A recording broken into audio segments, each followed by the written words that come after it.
Oke, bahasan pertama, kenapa investment itu penting banget? Banyak trader baru ngira investment itu cuma swing kecil biasa aja. Padahal sebenarnya investment itu kayak umpan yang dikasih market supaya trader itu entry terlalu cepat. Dan begitu trader entry di investment, stop loss ini bakal menjadi sasaran empuk bagi smart money. Makanya penting banget kita tahu gimana cara entry setelah adanya investment ini. Karena kita bisa manfaatin momen setelah jebakan tersebut terjadi, guys. Inilah yang bakal kita bahas, yaitu cara entry dengan probabilitas tinggi. Oke guys, pertama-tama kita mulai dari time frame H1 dulu. Sebelum ngomongin entry, jangan buru-buru langsung lari ke yang namanya M5. Kita harus lihat dulu gambaran besarnya. Dan kita harus menjalankan yang namanya top down analysis sebelum akhirnya kita bisa menentukan area entry. Dari sini kita bakal mulai dari H1 dulu dan bakal mencari yang namanya order block yang valid, lalu kemudian mencari fair value gap yang belum tersentuh. Dan di sini pun udah bisa kita lihat, di sini ada yang namanya order block yang valid dan juga ada yang namanya fair value gap yang belum termitigasi atau belum tersentuh sama sekali. Dan di sini dia bersinggungan satu sama lain yang membentuk area yang bakal kita jadikan POI untuk area entry selanjutnya, guys. Dan juga untuk alasannya kenapa kita harus mulai dari H1 dulu. Karena di H1 itu pergerakan marketnya itu lebih jelas dan lebih valid, guys. Kalian bisa lihat tren utamanya tanpa gangguan noise kecil-kecil yang bikin bingung.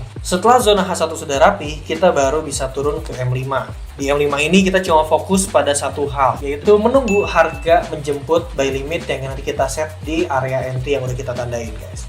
Dari sini pun kita bisa langsung aja ngeset buy limit di sini tepat di atas area FVG yang udah kita kasih marking, ya guys. Dan untuk SL-nya pun kita bisa menjadikan area FVG ini sebagai patokan. Kita tinggal taruh SL-nya di bawah area FVG yang sudah kita marking ini. Lebih baik lagi kalau misalnya kalian memberi jarak sedikit agar memberikan kesempatan lebih untuk harga. Barangkali dia mau ke bawah dulu sebelum akhirnya dia mantul ke atas. Nah, selanjutnya untuk TP-nya, di entry yang pertama ini kita bisa banget mengarah RR yang sangat besar, guys. Yaitu di antara 1/4 bahkan sampai ke 1/5. Jadi di sini saya bakal langsung aja set TP-nya di 1/5.